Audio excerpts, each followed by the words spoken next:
Thank you, Dooner and the Dude. I'm JT Engstrom with FreightWaves, here with Rob Hatchett from SeatMyTrucks. Rob, welcome to the studio. Hey man, good to be here. What a day it's been. Halfway Something else, huh? This is amazing. This is a unique oasis in the town of Chattanooga, isn't it? Absolutely, and I'm thankful to be on the FreightWaves team for a day and a half, and just we've been working on this for 5 months, and I've just been amazed at how it's all come together. Well, Y'all have done. we're thankful to have you, and you're native to Chattanooga. Nashville, but been here a long time. Been here a long time. Yeah. Okay. But so you've been able to see kind of the whole evolution of where we're sitting in the middle of right now, which is fairly unique, isn't it? Absolutely. I remember this building. I think was it a nightclub at a time or something way back in the day. It started off as an automotive assembly plant and then converted into a brewery. Okay. Which is why there's still a bar downstairs. That's right. Yes. Yeah, gotcha. So I've seen all that happen, and it's I live 2 blocks from here, so I've seen it very, very closely. And y'all done an amazing job for this city, for the industry, and again, I'm just thankful to be here with you. Thank you. That's very nice of you to say. And so now, you have a history in trucking in this town. You personally, you've worked for a large truckload carrier here, and then founded and now run SeatMyTrucks. Can we talk a little bit about first your experience at that truckload carrier and what you saw with respect to drivers, driver management, and some of the challenges in and around drivers, which then I think is a great introduction to what you're doing now. Yeah, absolutely. I got to tell you this, in 2001, back in Nashville, my father lost his job. September 11th happened, and he got picked up by a trucking company, Star Transportation, up in Nashville. Okay. And at 19 years old, I didn't know anything about trucking, and little did I know I'd go on that my father kind of introduced me to what would become my future career. That's funny. But yeah, so spent years at Covenant Transport here in Chattanooga, Vice President of Recruiting, hiring thousands of drivers a year, and loved my time as the carrier and getting to talk face to face with drivers day in and day out. And so, but about 18 months ago, I saw, hey, I think there's a niche in helping other carriers through advertising, and so I left Covenant, started SeatMyTrucks, and so we're an advertising agent. We place ads to help carriers get applications from drivers, and kind of our niche is 10th Street, and I'm so thankful they've sponsored the event, and Tim from 10th Street's talking tomorrow. The data he has is fantastic. Okay. I can't wait to see that tomorrow. And so, but our kind of niche is helping carriers place their ads and use that 10th Street tool, and so it's been a great 18 months. The past 6 months have been a little crazy, and so, but like I said, just love that this city has so many trucking opportunities. Whether you're the carrier, whether you're FreightWaves, whether you're a vendor now for us, and it's a great city to be in trucking for sure. It absolutely is. Some would call it the truck city capital of America. I've called it that many times personally. So. And so let's talk about drivers a little bit. I mean, drivers are the lifeblood of the industry. Yeah. Through and through, and you hear it oh so much, and even when you first enter the industry, you hear it, but it's tough to gain a full appreciation for it until you've had some real, true frontline experience and fully understanding, okay, now I truly understand drivers really, really are the lifeblood of the industry. And keeping them happy, keeping the trucks seated with said drivers, keeping them running with with loads to continue to run revenue on the assets, making sure they feel special and routed, and making sure they get home appropriately is all critically important, though none of it is trivial or easy. And it's kind of resulted in this dynamic where in the industry space there's perpetually a lot of turnover, and a lot can be measured by a handful of different metrics. But even the best truckload carriers find themselves with turnover north of 20%, and some north of 50, and others north of even 100. That means we got to recruit a bunch of drivers. That's right. To cover that. And it's interesting you say that. We started planning this carrier summit back in February this year. Y'all had an event in Fort Worth, and we were going to do it as an extra day at the Fort Worth event. And then obviously COVID happened. But the one thing I was a little nervous about back in February was, well, how many people will want to talk drivers? Because if you go back to February and March and April, a lot of carriers were full on their trucks. Okay. I mean, they were cutting recruiters and they were cutting advertising spend because there were more drivers than there were jobs at the time. And so I thought, well, I hope in August people want to talk drivers. And then all of a sudden, in the past 2 months, drivers have become a hot topic. Yeah. And this couldn't be timed any more perfectly for the environment that we're in, with carriers going, we got to talk about drivers. And I always judge kind of the market on drivers by what the analysts say when the quarterly reports come out. It was like a year, they never talked about drivers, because carriers, even with turnover, they could go find more drivers. Right. But now with the Q2 reports that came out, a lot of analysts mention, hey, we got some driver issues going on. And again, perfect time, and again, just so thankful for all the presenters today and tomorrow, because this is what carriers are talking about. We got to keep the trucks full. And so obviously a lot of factors have gone into, undoubtedly, hey, why are we seeing these empty trucks or this driver shortage? That's true, and I'm very familiar with the analyst reports. I've written a couple hundred myself, and I still read dozens, if not hundreds, to this day. So now, this year, 2020, is unlike any other. Obviously, this is a very cyclical market, independent of 2020. Historically, it's a very cyclical market for a lot of different reasons, and typically the reasons that drive the cycle are all very different. Although sometimes you could broadly categorize them into weather or large economic events, or a housing crisis would be another core event. Now, 2020, what makes this very unique is we're now experiencing one of the most significant health events, pandemic crises, in certainly my lifetime, probably yours, probably many in our audience. And given the nature of a health risk, independent, being distinctly different than that of an economic or a weather risk, it makes it a really unique market to kind of think through. And so now you mentioned a few time periods in terms of as it related to driver recruiting. Let's walk through kind of year to date and then try to think through what the rest of the year looks like. I think that'll be an interesting thought exercise. Yeah. And would love to hear it from your perspective, given you're right on the front lines, not just for one truckload carrier, but for dozens. Yeah. So it's interesting. We've got to start on January 6th. Okay. That's when the drug clearinghouse started. Okay. And so the question is, what impact does that have? And so numbers that I've seen, read through FreightWaves, is I think somewhere around 30,000 drivers have been marked as a drug failure in the clearinghouse. And so does that mean that's 30,000 drivers out of the driving pool? And so we're still waiting to see exactly, hey, what impact does that have? But that started January 6th, and we know there are drivers that are being marked, and so that's got to have some impact on lowering the number of drivers in the driver pool. And this is pre-COVID. This is pre-COVID. January 6th is pre-COVID. That's right. So that was just something we all had our eyes on for years. Yeah, and market conditions. That's right. So we saw that. And so you look February, March, again, freight wasn't amazing. And so the demand for drivers, carriers weren't adding tons and tons of trucks. And so because of that, in essence, the first quarter, you had more drivers than you did jobs. Okay. And so it was just one of those things. Carriers, I talked to one buddy of mine that's in advertising. He said, I've been doing this 20 years. And in the past 20 years, if I'd have called a carrier and they said their trucks were full, I knew they just didn't want to talk to me. They were lying. He said, that's every call now. And that was kind of that March, April, May. Every call, everybody's full. Yep. And it was just an amazing time. And then obviously COVID started. Yeah, so February was still pre-COVID. It was occurring in Asia, but had not really fully materialized here yet. You could see it in some of the maritime data, but it wasn't really domestically true. I think if I remember correctly, the first mortality in the United States of America, which was the indicative sign for me that I knew something was going to happen. I knew I was flying to TCA. Oh, well, yeah. So I believe that was the last week of February. So you figure March started kind of COVID for the trucking industry, if you want to kind of call it that. So what was kind of that first month time period? Well, so one of the biggest impacts on trucking is orientation. So you think about when you hire drivers, most carriers used to bring them all on site, put them on a Greyhound bus where there's lots of people crammed into a bus, and then bring them to hotels and orientation rooms. And that's something that the conversation about online orientation, so many carriers for at least March, April, May, if you wanted to hire drivers, is the driver going to get on a bus? Do you have a room big enough to social distance? And so in our world on the front line, how are you going to do orientation?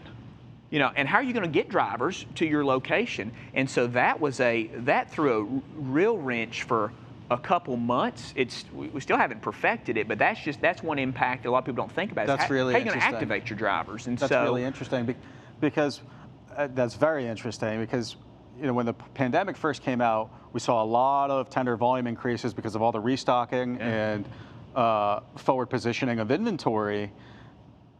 But now the comment you're making is, okay, so let's imagine I'm a truckload carrier. I want to add capacity to be able to cover all this volume. If I have a driver school, I can't exactly fill it up with 250 people. That's right. That's right. And so earlier this morning, Don and Brad talked about the issues with CDL testing. And so specifically for carriers that were hiring students, I mean, that basically stopped for a little while. DMVs closed and now social distancing in the trucks. And so, it's kind of that trickle-down effect to where can't get them to orientation, can't get students trained to get their CDL license, and all that really kicked in March and April, and we still haven't figured out the best solution. A lot of carriers are doing online orientation. Some CDL schools are back up, but not all of them, and so that's where, again, you think about clearinghouse January 6th, that's taking drivers out of the market. You think about it's tougher to get them to orientation. We're not getting as many students tested to get their CDL. That's taken people out of the market. Now the good thing, I don't know if it's good, but kind of that April, May, freight dropped for a lot of carriers. I mean, if a carrier was predominantly automotive, they had a rough couple of months, because manufacturing shut down so much. And so there were a lot of carriers for a couple months that chose not to have orientations. Or if they used to hire 10, they'd only hire 3 or 4 because freight, and again, the world was going crazy. So that was kind of, for a couple months, there was that, do we need to hire drivers? Right. Do we have enough freight? And you saw new tractor orders also hit all-time record lows around that same period of time because carriers were sort of like, well, let me be cautious with my capital. We don't really know what's going to happen here. Is this the new normal? That's right. And so you've got all those events, and that kind of brings us up to May. And so that's where freight started picking up, late May, something, Sounds about right. Sounds about right. Well, at the same time, we've got this other factor of unemployment kicking in. And that's kind of the one unknown, that how many professional drivers are taking unemployment. So we know for a lot of states, for Tennessee, it was $275 for the state portion plus $600 for the federal. They were getting $875 a week. Do you think it's tempting for a regional or OTR driver gone from their family a week to 2 weeks at a time? Do you think it's tempting to take $875 a week and stay at home for 3 months? Human nature would say, yeah, that makes a lot of sense. Especially if they've been doing it for a while, they could be thinking to themselves, hey, this is my one opportunity to take 2 months and not cost myself a bunch of money. Yeah, right, exactly. And so that's the piece of data I've been looking for everywhere, going, does anybody know how many professional drivers went on unemployment for, again, Tennessee $875 a week, but we know some states were over $1,000 a week. Well, that's more than a lot of local dedicated jobs are paying. I talked to one dedicated carrier. They deliver like food to restaurants in a city. Okay. Well, March and April, restaurants shut down, right? So they had to let those 20 drivers go. Those 20 drivers go home to $850 a week. I wonder, I don't know, had those 20 drivers come back? Right. Because they're probably making as much or more not working. And right. So that's one of it's an unknown, but it has to be a big factor in what we're facing right now. And at the same time freight was picking up, we got drivers being offered unemployment. Unemployment became a competitor to the driver market that we'd never had before. And so that's one of the, now obviously it ended July 31st. And so they've talked about moving the federal unemployment from 600 to 400. And so we're still working that out, but it sounds like unemployment's going to be a competitor for the rest of this year. Right. And clearinghouse took drivers out. Can't get as many students to get their CDL, took drivers out. Unemployment's taking drivers out. So you see those 3 factors, and now freight's picking up. Compounded with volatility in truck orders, elevated freight, constrained driver supply, constrained capital deployment.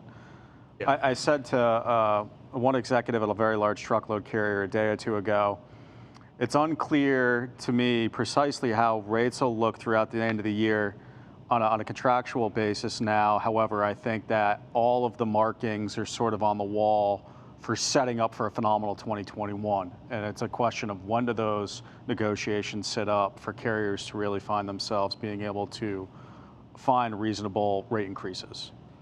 And when the rate increases come, that's when the driver pay increases come. And that's what, in our world, that we're looking for. If we're having a tough time hiring drivers, well, do we need some more money to pay them? And well, obviously we need rate increases to pay for the drivers. Right. And so that's where, again, I'm not tapped into rates, but I keep hearing rates, especially spot markets, going up.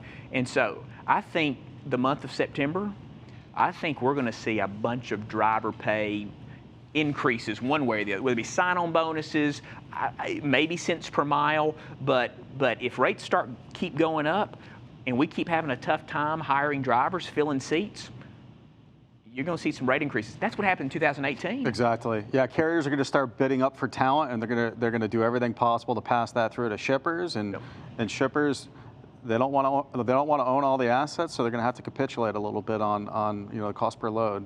One thing I've wondered, and I'd be from your past, if you agree with this, it seems that carriers are more profitable when they have a hard time hiring drivers. Again, in my mind, I'm going, well, 2018, it was tough hiring drivers. There were pay increases everywhere for drivers, but carriers were extremely profitable. And in 2019, it got a lot easier to hire drivers, but carriers weren't as profitable. Right. And well, so the more capacity is constrained, the easier it is for carriers to have more favorable rate agreements. Yeah. And it also makes it easier for them to increase their contract spot mix, and typically that's a component to pulling up the spot market in totality. So in our world, I'm going, if it's getting harder, which the past 2 months, there's no doubt it's gotten harder to hire drivers, is that in the end going to be good for carriers? Again, the carrier summit here, it's one of those I'm going, man, this seems to be setting up more like 2018 right now. And you mentioned going into 2021, but it seems to have that same feel. Is it long-term or a short-term thing? Are we going to face something else that we're not expecting? Well, so that's what we were talking about earlier is, it's not like a big hurricane event occurred in the summer and we're working our way through it, and there's a rebuild in Houston or something of the sort like happened in 2017. I think someone would be really challenged to stand up on a big stage right now and say, I know exactly what the next 6 months is going to look like, right? Yeah. We may guess, but we don't have a clue. Right. Maybe a health expert knows, but I'm not sure, us truckers know. And with you saying that, that's why when it goes back to drivers and carriers, I think there'll be a lot of pay increases next month, but it may not be cents per mile, because that's kind of a long-term play. If I'm going to raise my cents per mile pay, which we know so many carriers pay that way, that's kind of a long-term approach. But you've got a bunch of these bonuses, which we know in trucking, bonuses are structured 1,000 different ways. You can do more short-term, and it may be a retention bonus. Hey, let me keep my current drivers better and give a retention bonus. If you stay here till December 1st, I'm going to give you a bonus. It may be, we talk a lot about sign-on bonuses, but you're starting to see more and more of those come back because those can be short-term things. And so that's kind of what I'm watching for, where there'll be many cents per mile. Again, that's a long-term play. And so that'll kind of show me the confidence carriers have as to, hey, we're in this for a long time. Start passing it along. Yeah. So, but it's again, this year it's been fun. Right. It's been a roller coaster, but there's new challenges and solutions every day. But I appreciate y'all taking the time to think about the drivers, and again, it's such a hot topic. It's everything. And the folks talk again tomorrow. Leah Shaver from NTI is talking about driver pay. She's super sharp. Oh man, and so that's a huge thing. 10th Street, Tim's got all the data on the applicant pool, on how many carriers drivers apply to. Some carriers think they just applied to me. It's like, no, they applied to a lot of. There's competition out there. Right. And so, and the CDL school testing, I hired 1,500, 2,000 students a year, and what trickle-down effect is that going to have? If we used to bring on 10,000 CDL drivers a month, and now it's only 7,500, I'm just guessing on numbers. That's going to have a huge trickle-down effect down the road. And now, have you seen some carriers implement better health practices than others? Are there any best practices that you've kind of seen from anecdotal commentary, given you talking to so many different truckers? Yeah, and so much of that is based around orientation. Again, a lot of people just go into the online, but you hear a lot of people talk about their orientation centers and mode of transportation. We're not going to use Greyhound anymore. We're going to rent cars. We're going to let people drive their own cars, trying to allow for that spacing to happen.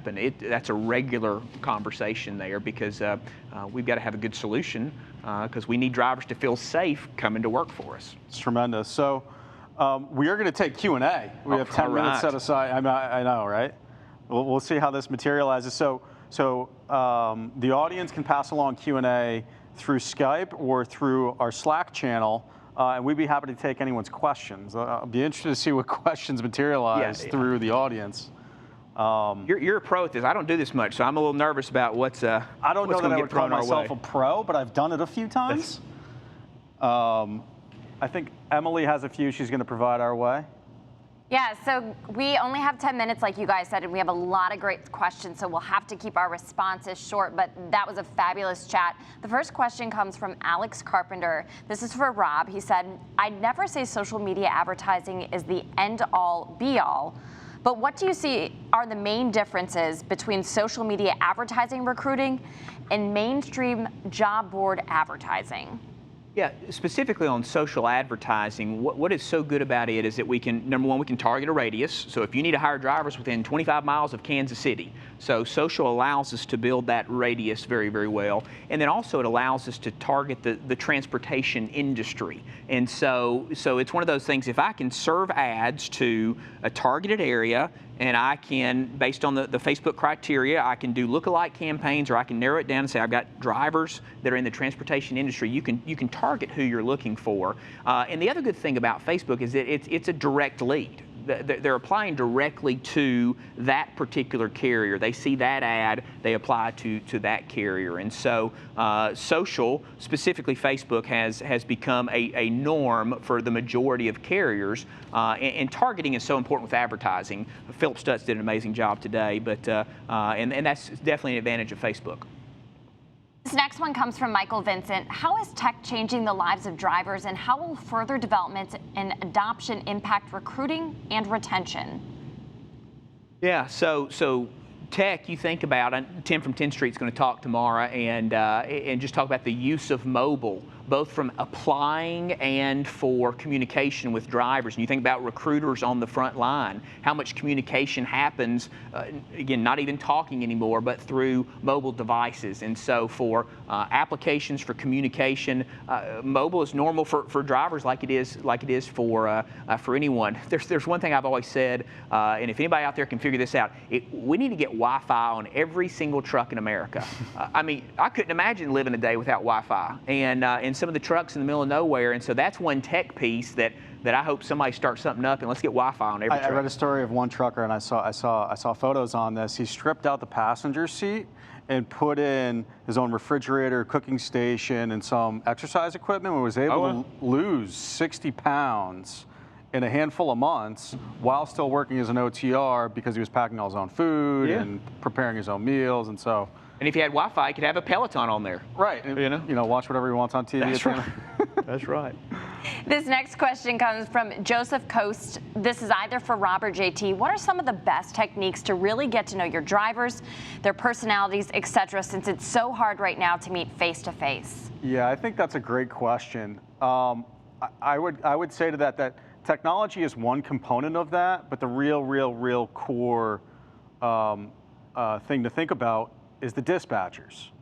And it's super critical to have an appropriate ratio of dispatcher to driver, and also ensure that they're materially engaged with drivers, right? And it might not be face-to-face, but even if you have the same person on the phone every day, every other day, that's a close interpersonal reaction. And the tough thing is, in the technology world, there's nothing that beats time. Right. Just spending time with somebody. And that's the tough thing, that if we really believe in relationships, like the question was, it takes time, whether it be through text communication or talking, and that's my first question. A lot of people, are you willing to invest some time in another person?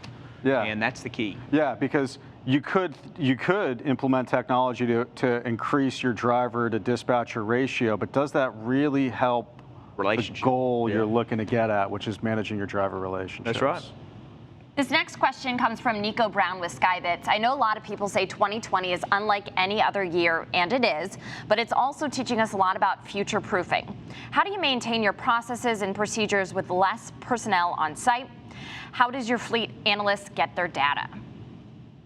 That's a tremendous question.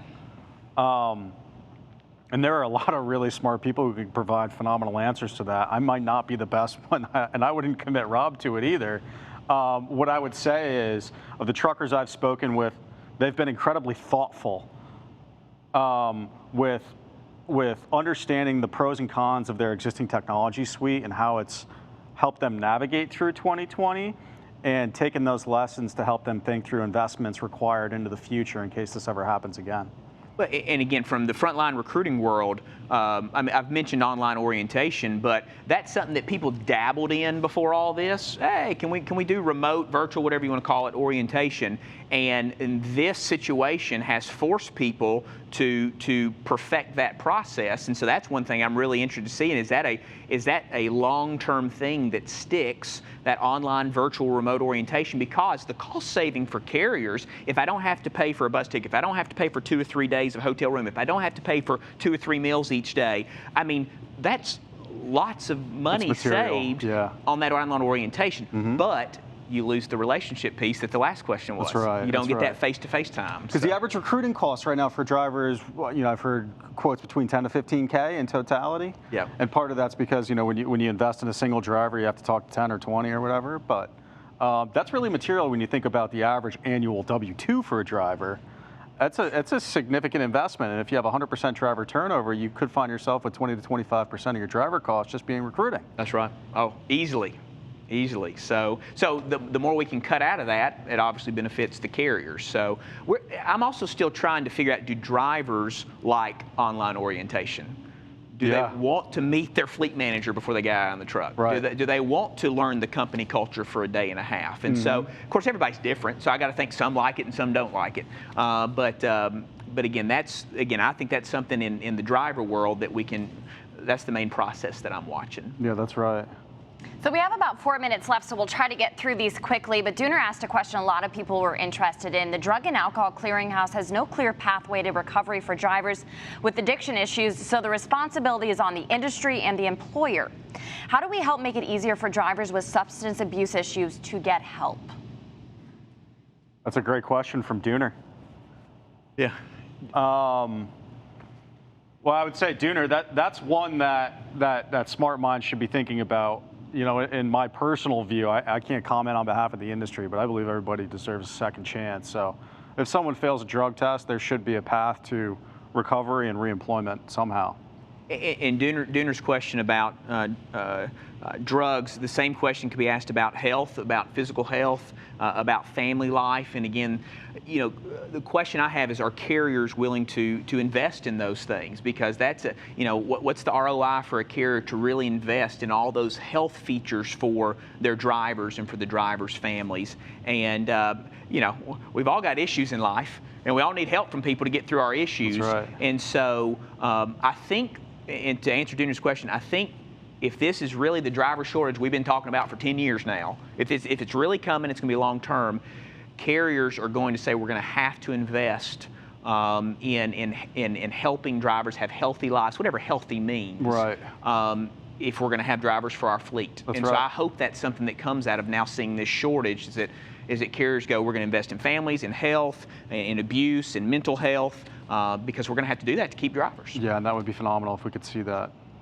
So we got about 30 seconds left to answer this last one, Rob, but I wanted to make sure we ask it of Timothy. Henry says, thoughts on direct hire drivers versus lease drivers?